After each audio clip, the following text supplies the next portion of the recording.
रुकना अब ऑप्शन नहीं है। ज्यादा मार्क्स मिले। इसे आगे जो बढ़ाना है। टीचर ने मेरी ड्राइंग सेलेक्ट की। सफर अब मुश्किल नहीं है, अपने पापा का बेटा जो बन जाना है। कदम अब जमे रहेंगे, लड़खड़ाना अब मुमकिन नहीं है। डर अब चांस ही नहीं है, अब तो कुछ कर दिखाना है।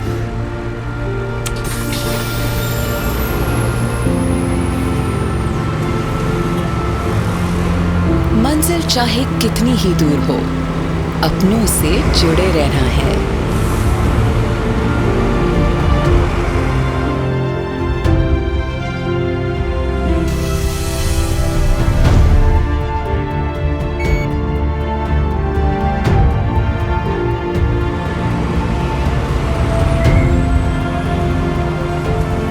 स्टॉप, अब सिर्फ मंजिल पर, सफर अधूरा करना नहीं है। ऐसे ही रोज हजारों औरतों का सफर महफूज और आसान बना रही है पिंक बस, क्योंकि अब रुकना ऑप्शन नहीं है।